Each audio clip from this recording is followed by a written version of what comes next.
Hello friends, मैं Lalit Kumar, data entry operator 2019 batch का Beltron topper. आप सबों को हमारे इस नए वीडियो में स्वागत है। आप लोगों के काफ़ी कमेंट है कि काम क्या मिलता है बेल्ट्रॉन डाटा एंट्री ऑपरेटर के लिए। बेल्ट्रॉन डाटा एंट्री ऑपरेटर को सरकारी ऑफिस में कौन कौन से कार्य मिलते हैं, हम इस चैनल के माध्यम से बताने वाले हैं। मुख्य रूप से 3 एप्लीकेशन पर कार्य करना होता है: MS वर्ड, MS एक्सेल और MS पावर पॉइंट। पूरे कार्य को समझाने के लिए मैं कई सारे वीडियो आप सबों के लिए लाऊंगा।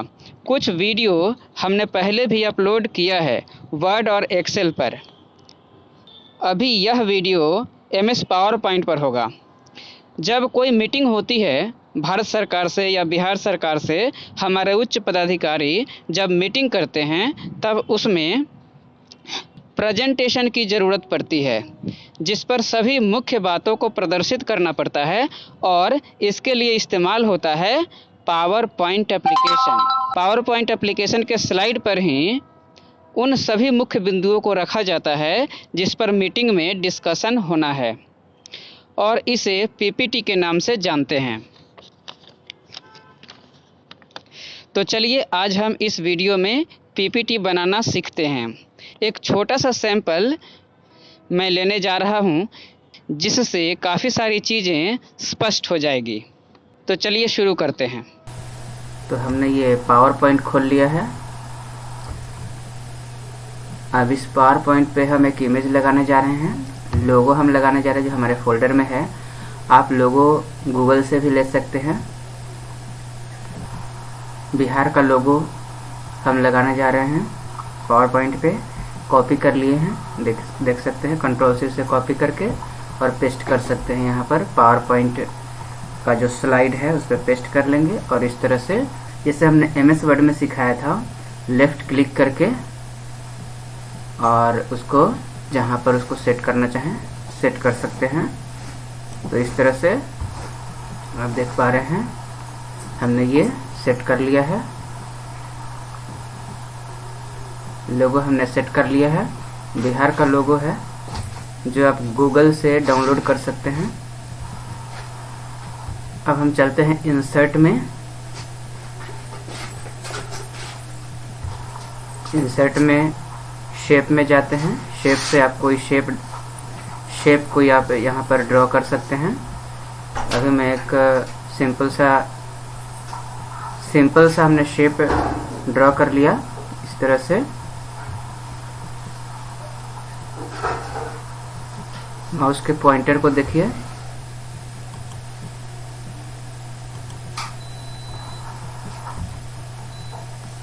कोई सा भी शेप यहाँ से आप ड्रॉ कर सकते हैं। मैंने यहाँ से एक सिंपल सा शेप ले लिया। माउस के पॉइंटर देखिए, उस पर क्लिक करते ही शेप आ जाता है। ये शेप हमने ले लिया है और इसको ड्रॉ करना है। जहाँ पे भी आप ड्रॉ करना चाहते हैं इस स्लाइड पर ड्रॉ कर लीजिए, और बाद में भी इसको फिक्स कर सकते हैं। किसी और प्लेस पर अगर रखना चाहते हैं तो उसको ले जा सकते हैं। हमने यहाँ पे ड्रॉ किया। ड्रॉ करने के लिए माउस का लेफ्ट बटन को दबाते हैं और उसके बाद माउस को आप आगे पीछे करते हैं। जहाँ जिस तरह का शेप आपको चाहिए उस तरह का शेप बनाने के लिए माउस को आप आगे पीछे करके लेफ़्ट राइट करेंगे। लेफ़्ट राइट अप डाउन जैसे भी करना चाहें कर सकते हैं, और उस तरह से आपका ये शेप बन जाता है। शेप बनने के बाद में आप उसका साइज जो है कम ज़्यादा कर सकते हैं। आप माउस के पॉइंटर को देखिए, जैसे हम माउस पॉइंटर ले गए हैं एक छोटे से पॉइंट पर, देख रहे हैं वहाँ पर 2 तरफ एरो बना हुआ आ रहा है। 2 साइड में लेफ्ट और राइट में एरो बना हुआ आ रहा है। इससे ये पता चलता है कि हम इस शेप को, एरो जो बना हुआ आ रहा है दोनों साइड में, ये हमें बता रहा है कि इस शेप के साइज को छोटा या बड़ा कर सकते हैं। अगर आप लेफ्ट साइड करते हैं तो ये लेफ्ट साइड की तरफ और बढ़ जाएगा इसके साइज, और अगर राइट साइड को ले जाते हैं तो इसके साइज और कम होगा, इसके जो लंबाई है वो कम हो जाएगा। तो इस तरह से आप खींच सकते हैं और खींच करके इसकी लंबाई बढ़ा सकते हैं। और ये कोने पर का जो आपने देखा, कोने पर का जो पॉइंट है, यहाँ से आप दोनों कर सकते हैं। इसके लंबाई और चौड़ाई दोनों को कम ज़्यादा करना चाहते हैं तो यहाँ आप कॉर्नर पर जो पॉइंट है यहाँ से आप कर सकते हैं। अब हम फॉर्मेट में चलते हैं। फॉर्मेट से आप इसके जो शेप के जो कलर हैं वो चेंज कर सकते हैं। तो हम फॉर्मेट पे आकर के यहाँ पे छोटा सा पॉइंट पे क्लिक किए, देखिए कई तरह के कलरफुल आपका जो है शेप आएगा। तो कलर चेंज करने के लिए आप यहाँ आ सकते हैं, क्लिक करते हैं, उस शेप का कलर चेंज हो जाएगा जो सेलेक्टेड है। जो शेप आप सेलेक्ट कर रखे हैं उसका कलर चेंज हो जाएगा।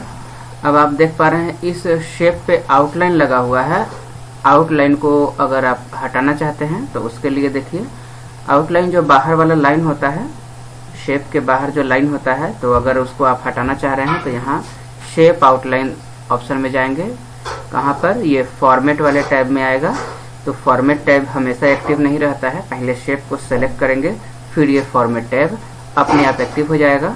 और यहाँ पे फॉर्मेट में जाकर के फॉर्मेट वाले टैब में जाकर के शेप आउटलाइन आएगा, उसमें आप उस पर आप क्लिक करेंगे, शेप आउटलाइन पर क्लिक करेंगे तो ये जो है आपका जो लाइन है बाहर वाला उसको हटाने का ऑप्शन आएगा, नो आउटलाइन करके आएगा।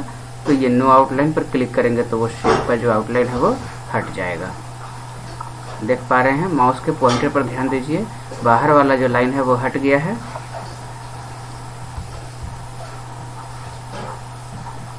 तो इस तरह से शेप आप तैयार कर सकते हैं। और इसमें आप कुछ लिखना चाह रहे हैं, जैसे हमने लिख दिया यहाँ पर डिपार्टमेंट ऑफ एग्रीकल्चर बिहार। तो इस तरह से आप कोई टेक्स्ट भी इसके अंदर लिख सकते हैं और उसका जो साइज है वो आप बढ़ा सकते हैं, जैसे हमने पहले भी बताया था। कंट्रोल शिफ्ट और ग्रेटर देन दबाएंगे तो इसका जो साइज है टेक्स्ट का साइज बढ़ जाएगा, और कंट्रोल शिफ्ट के साथ लेस देन दबाएंगे तो साइज जो है उसका कम हो जाएगा। टेक्स्ट का साइज कम या ज़्यादा इस तरह से कर सकते हैं। अब चलते हैं होम पर। होम पर जाने के बाद फॉन्ट चेंज करना चाह रहे हैं तो फॉन्ट आप यहाँ से चेंज कर सकते हैं। होम में जा करके जैसे टाइम्स न्यू रोमन लेना है, टाइम्स न्यू रोमन आप ले लीजिए, या जो भी आपको इंस्ट्रक्शन दिया जाएगा कि ये फॉन्ट रखना है। जिस ऑफिस में कार्य करेंगे, जिस ऑफिस में आप कार्य कर रहे होंगे वहाँ फॉन्ट बताया जाएगा, उस तरह का फॉन्ट आप ले लेंगे। अब हम कोई टेक्स्ट इंसर्ट करना चाहते हैं, कोई टेक्स्ट हम लिखना चाहते हैं इसके नीचे। टेक्स्ट इंसर्ट करना है तो हम कहाँ पे जाएंगे? इंसर्ट में। इंसर्ट के अंदर टेक्स्ट का ब्लॉक है और ये टेक्स्ट ब्लॉक में हम टेक्स्ट बॉक्स पर क्लिक करेंगे और यहाँ से टेक्स्ट बॉक्स पे क्लिक करके हम टेक्स्ट लिखने के लिए एक बॉक्स ले सकते हैं और इस बॉक्स में हम कोई टेक्स्ट लिखेंगे। जैसे हमने यहाँ पे लिख दिया XYZ योजना 2025-26। यहाँ पे हमने टेक्स्ट लिख दिया और फॉन्ट बढ़ा देंगे, जितना ज़रूरत है उतना फॉन्ट हम बढ़ा देंगे। और फॉन्ट बढ़ाने के बाद हम इसको सेंटर में भी कर सकते हैं, सेंटर में थोड़ा अच्छा लगेगा। तो सेंटर करने के लिए कंट्रोल के साथ E बटन प्रेस करेंगे तो ये सेंटर हो जाएगा। देख पा रहे हैं सेंटर हो गया है। इसको ठीक से एडजस्ट कर देंगे। उसके बाद आप चाहते हैं कलर चेंज करना, तो कलर चेंज करने के लिए होम टैब में जा करके फॉन्ट ब्लॉक है, इसमें कलर का ऑप्शन आएगा। तो फॉन्ट कलर में जाएंगे यहाँ से और फॉन्ट कलर में क्लिक करके और इसमें से आपको जो कलर चाहिए कलर को यहाँ से सेलेक्ट करेंगे। बस क्लिक करते ही वो कलर अप्लाई हो जाएगा। देख पा रहे हैं हमने ये कलर चुन लिया है यहाँ से। तो इस तरह से पावर पॉइंट में कुछ ऑप्शंस होते हैं जो आपको ध्यान रखना है। तो इस तरह से हम पावर पॉइंट का यूज करते हैं प्रेजेंटेशन के लिए।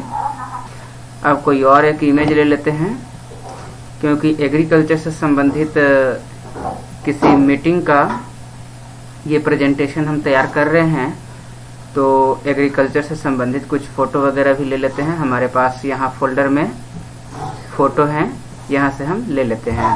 तो इस तरह से इमेज आप गूगल से भी डाउनलोड कर सकते हैं। हमारे पास फोल्डर में है, इसलिए हम फोल्डर से एक इमेज ले लिए, यहाँ कॉपी करके पेस्ट कर दिए। अब इसको एडजस्ट करेंगे जहाँ पर रखना है। आप देख पा रहे हैं कि जैसे हमने ये इमेज ले करके यहाँ पेस्ट किया तो हमारा जो टेक्स्ट था वो नीचे चला गया था, तो आप उसको सही से एडजस्ट कर लेंगे। इस इमेज को ऊपर या नीचे कर सकते हैं माउस से भी, और अगर सेलेक्टेड है तो एरो से भी आप कर सकते हैं। तो जो भी आपको, जिससे भी आपको सुविधा हो, आप इमेज को इधर उधर कर लीजिएगा ताकि टेक्स्ट आपको दिखे। और फिर भी इमेज बड़ा है, टेक्स्ट उसके सामने जो है नहीं आ पा रहा है, तो आप चाहें तो जो टेक्स्ट है ना उसको कट कर लीजिए और फिर से पेस्ट कर दीजिए। क्योंकि देखिए ये पावर पॉइंट पर जो आप बाद में करते हैं वो ऊपर रहता है। जो कोई भी चीज़ अगर कॉपी करके पेस्ट करते हैं तो अंत में जो पेस्ट होता है वो ऊपर रहता है, और उससे पहले वाला जो पेस्ट किए हैं वो उसके नीचे चला जाता है, तो छुप जाता है। तो अगर आपको ऊपर रखना है तो उसको कट करके फिर से पेस्ट करिए, वो ऊपर चला आएगा। अब हम दूसरा स्लाइड बनाते हैं। राइट क्लिक करेंगे पहले वाले स्लाइड पर, तो यहाँ से ऑप्शन आएगा न्यू स्लाइड लेने के लिए, तो यहाँ से आप ले सकते हैं। और नया स्लाइड आ गया। तो इस तरह का स्लाइड है। आप चाहें तो ये सब हटा सकते हैं। ये सेलेक्ट करेंगे, इस पर क्लिक करेंगे, इस तरह से क्लिक करेंगे, सेलेक्टेड हो जाएगा। फिर इसको आप डिलीट कर सकते हैं, तो ये बिल्कुल ब्लैंक स्लाइड हो जाएगा। अब हम इस पर कुछ बनाएंगे। तो ज़रूरत के हिसाब से जब कोई मीटिंग होता है तो मीटिंग में जिस चीज़ की ज़रूरत है उस तरह से हम यहाँ पर कोई चीज़ बनाते हैं। अब हम एक दूसरा इमेज ले लिए। इमेज को आप ठीक से एडजस्ट करेंगे, इस तरह से जहाँ पे रखना चाहें आप रख सकते हैं। इमेज हमने ले लिया है। हम कोई डाटा तैयार करने जा रहे हैं, तो इसके लिए एक टेबल बनाएंगे। और आप देख पा रहे हैं कि बार बार ये जो रिबन है, रिबन जो है बार बार छुप जा रहा है। तो इसके लिए यहाँ से हम पिन कर सकते हैं। इस रिबन को पिन करने के लिए आप देख पा रहे हैं माउस का पॉइंटर देखिए, यहाँ पे पिन का ऑप्शन आएगा, वहीं पे क्लिक करेंगे तो ये पिन हो जाएगा। आप देख पा रहे हैं अभी छुप जा रहा है, यहाँ क्लिक करके छुप रहा है।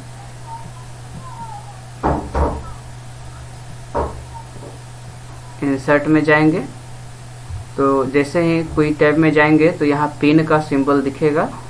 अब इस पिन पर क्लिक कर देंगे। राइट कॉर्नर पे देख पा रहे हैं जहाँ पर माउस का पॉइंटर है, वहाँ एक पिन टाइप का दिख रहा है। उस पिन पे क्लिक करेंगे तो ये जो रिबन है वो पिन हो जाएगा, यानी कि वो फिक्स हो जाएगा, वो छुपेगा नहीं। तो इसका इस्तेमाल आप कर सकते हैं कि बार बार छुपे नहीं, ताकि हम इस रिबन से कोई भी चीज़ जल्दी से ले सकें, सामने रहे ये रिबन। इंसर्ट में जाएंगे और टेबल हम इंसर्ट करेंगे, क्योंकि हमें कुछ डाटा इसमें रखना है जो मीटिंग में डिस्कस करनी है। तो उस तरह का डाटा हम टेबल में यहाँ चाहे तो रख सकते हैं। तो हम टेबल बनाने जा रहे हैं। टेबल के लिए आपने देखा, ध्यान रखना है कि टेबल आपको इंसर्ट में मिलेगा, और इंसर्ट में टेबल जो है उसमें बाय डिफ़ॉल्ट 10 कॉलम का यहाँ पर बना हुआ आ रहा है। हमें 8 कॉलम लेने हैं। तो इस तरह से यहाँ पर माउस का पॉइंटर यहाँ तक लाएंगे। तो इस तरह से लाते हैं, जैसा आपको यहाँ पे शेप दिखाई दे रहा है उस तरह से टेबल बन जाएगा, उतने ही कॉलम और उतने रो का, जितना आपके यहाँ पर हाईलाइटेड है उतना। तो कम ज़्यादा आप यहाँ पे कर सकते हैं, और बाद में भी अगर कॉलम या रो बढ़ाना चाहें तो वो बढ़ा सकते हैं। फिलहाल हम इतना ले लेते हैं जिसमें 8 कॉलम हैं, और यहाँ पे टेबल बन चुका है। इसको नीचे ला सकते हैं इस तरह से। अब देख पा रहे हैं जब चारों तरफ एरो बन जाता है, माउस ले जाएंगे वैसे जगह पर जहाँ पर चारों तरफ एरो बन गया। देखिए आप देख पा रहे हैं यहाँ पे चारों तरफ एरो बना हुआ आ रहा है। इसका मतलब आप इसको चारों तरफ ले जा सकते हैं। कैसे? तो माउस का लेफ्ट वाला बटन क्लिक करेंगे और उसको दबाए रखेंगे, और उसके बाद माउस को जिधर ले जाना है उधर इसको खिसकाएंगे, फिर ये टेबल उधर चला जाएगा। तो इन सब का प्रैक्टिस आपको कर लेना चाहिए, क्योंकि काम जब कर रहे होते हैं तो उस समय आपको ये चीज़ें पता होनी चाहिए। ऐसा नहीं कि जब बॉस पीछे खड़े हो आप इधर उधर क्लिक करने लगे, पता ही नहीं है कि कौन चीज़ कहाँ पर है, फिर दिक्कत हो जाती है। ये जानकारी होना ज़रूरी है कि कौन सा ऑप्शन आपको कहाँ पे मिलेगा। प्रैक्टिस की ज़रूरत है। हम इसको थोड़ा नीचे करते हैं।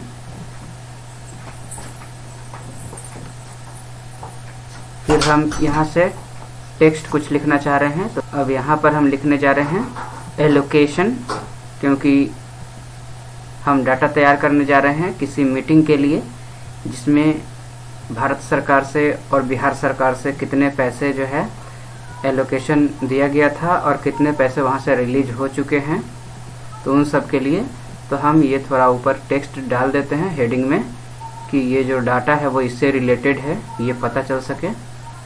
एलोकेशन एंड रिलीज 2023-24 इस तरह से हम डाल देते हैं।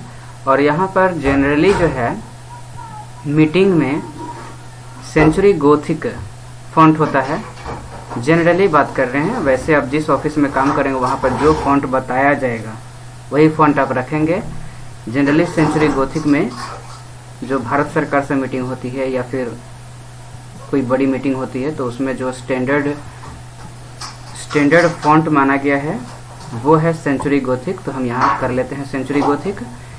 फॉन्ट हम कैसे चेंज करते हैं आपको पता हो चुका होगा। होम टैब में ही फॉन्ट का ब्लॉक है, यहाँ से फॉन्ट हम चेंज करते हैं। तो आप देख पा रहे हैं फॉन्ट हमने सेंचुरी गोथिक और बोल्ड भी कर लिया। एक टेबल के हेडिंग बनाएंगे तो उसमें हम उसके जो हेडिंग में जो होता है उससे संबंधित कुछ हम टेक्स्ट लिखेंगे, जैसे कि सीरियल नंबर हो गया, स्कीम कौन सा है, वो कितना एलोकेशन मिला था। एलोकेशन जो मिलता है वो भारत सरकार और बिहार सरकार अगर देती है तो उसके कुछ रेशियो होता है, तो उस तरह से हम यहाँ पर लिख देंगे कि भारत सरकार यानी कि CS सेंट्रल शेयर, CS यानी कि सेंट्रल शेयर। सेंट्रल शेयर मतलब केंद्र सरकार ने कितना योगदान इसमें दिया है, और SS यानी कि स्टेट शेयर, तो स्टेट ने कितना योगदान दिया है वो। तो एलोकेशन जब हुआ तो स्टेट शेयर और सेंट्रल शेयर दोनों मिल करके कितने कितने एलोकेशन दिए हैं, कितने पैसे दिए हैं बिहार सरकार के खर्चे के लिए, कृषि कार्य के किसी पर्टिकुलर स्कीम के खर्चे के लिए भारत सरकार और बिहार सरकार ने कितने खर्चे दिए हैं उसके लिए। अब देखते हैं यहाँ एलोकेशन ही है, दोनों CS और SS दोनों एलोकेशन ही है। तो दोनों को जब है तो दोनों एलोकेशन ही जब है तो ये दोनों सेल को हम मर्ज कर देंगे। तो मर्ज करने के लिए हम सेलेक्ट कर लेंगे एलोकेशन वाला 2 सेल जिसमें CS भी है और SS भी है, तो ये दोनों सेल को मर्ज करेंगे ताकि पता चले कि ये दोनों CS और SS जो है ना वो एलोकेशन का, इस तरह से मर्ज कर लेंगे। मर्ज कैसे करेंगे देख पा रहे हैं। मर्ज करने के लिए सेल दोनों सेल को सेलेक्ट करेंगे, या जितने सेल को मर्ज करना है उसको सेलेक्ट करेंगे।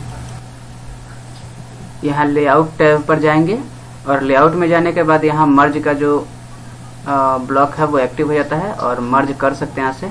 लेकिन पहले आपको सेलेक्ट करना होगा कि किस किस सेल को मर्ज करना है। तो CS और SS दोनों के ऊपर जो सेल है एलोकेशन वाला, दोनों को सेलेक्ट करके मर्ज कर लेते हैं। मर्ज हो जाता है, ये सेंटर भी हो जाएगा।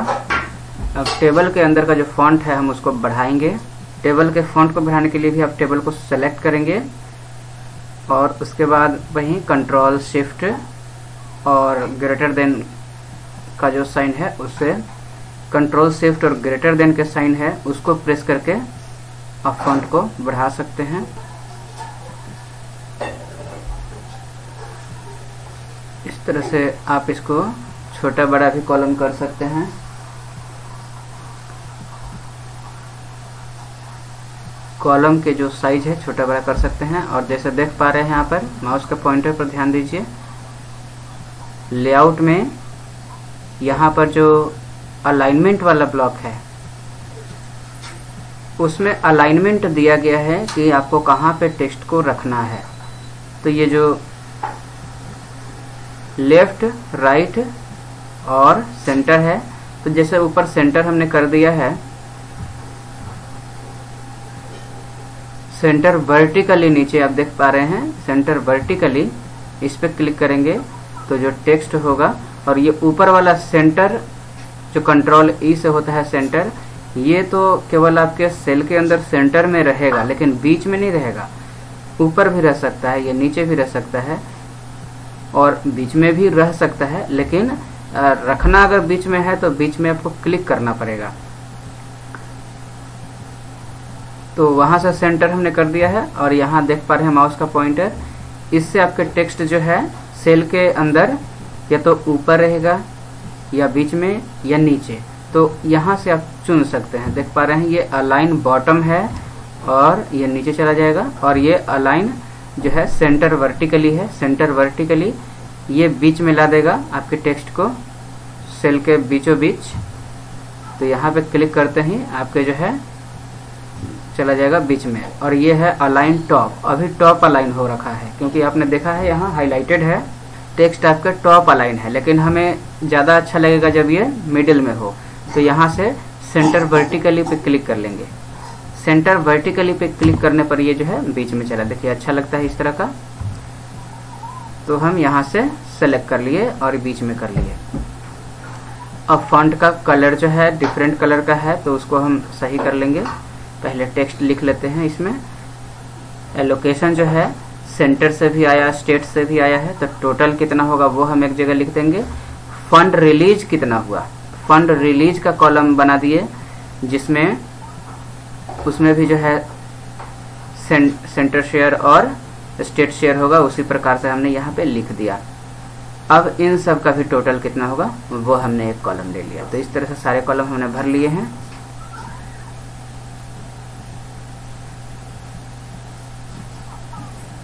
इन सब को मर्ज कर देंगे। देख पा रहे हैं ये, क्योंकि दोनों सेल मिला करके एक ही में आना चाहिए, क्योंकि पूरे स्कीम इसके नीचे लिखे जाएंगे। लेकिन ये लोकेशन में सेंटर और स्टेट का है तो ये अलग अलग रहेंगे, ये मर्ज नहीं करेंगे, क्योंकि एलोकेशन में स्टेट भी है और सेंटर भी है, तो इसको ऐसे ही रखेंगे। अब ये डिफरेंट फॉन्ट कलर है, तो फॉन्ट का कलर एक जैसा हम कर लेते हैं। फॉन्ट कलर के लिए आप जाएंगे यहाँ फॉन्ट में, जो होम टैब में मिलेगा, और यहाँ से कोई फॉन्ट आप सेलेक्ट करेंगे। जैसे हमने ये सेलेक्ट कर लिया। टेबल के डिजाइन को बदलना चाहें तो टेबल के डिजाइन बदलने के लिए डिजाइन टैब में जाएंगे। जब टेबल आपका सेलेक्टेड रहेगा, टेबल जब आपका सेलेक्टेड रहेगा तब डिजाइन टैब एक्टिव होगा, और यहाँ डिजाइन में जाकर आप बॉर्डर लगाना चाहें तो बॉर्डर लगा सकते हैं। यहाँ से ये बॉर्डर आपका यहाँ पे लग गया। जितना सेलेक्ट करके रखेंगे उतना पे बॉर्डर अप्लाई हो जाएगा। पूरे पे बॉर्डर लगाना है तो आप इस तरह से सेलेक्ट करके ये पूरे टेबल पे बॉर्डर लगा सकते हैं। ये जो आप देख पा रहे हैं, अब ये दोनों का फॉन्ट जो है वो बोल्ड नहीं है, तो बोल्ड कर सकते हैं। CS और SS का जो एक जैसा फॉर्मेट अगर करना चाहते हैं तो आप इस तरह से कर सकते हैं।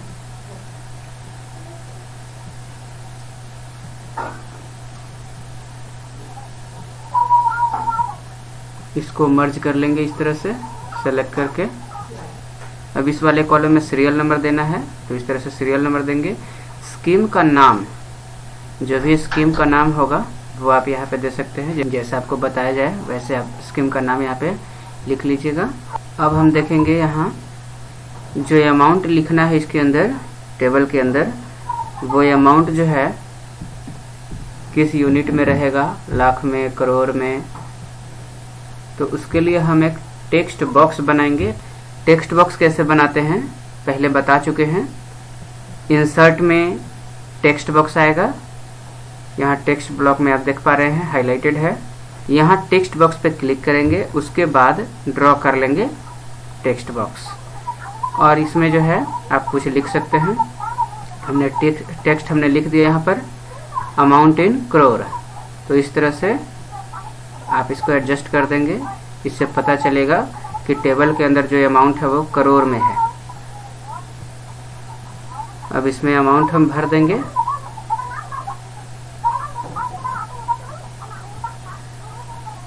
अब इन सब में हम अमाउंट भर लेते हैं। इस तरह से अमाउंट हमने भर लिया, आप देख पा रहे हैं।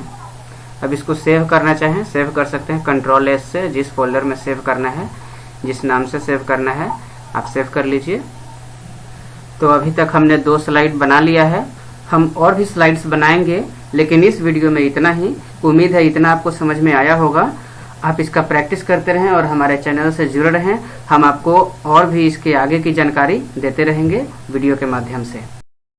उम्मीद है वीडियो अच्छा लगा होगा। आगे और भी नए वीडियोज़ के लिए हमारा चैनल सब्सक्राइब करें और बेल आइकन को दबा दें।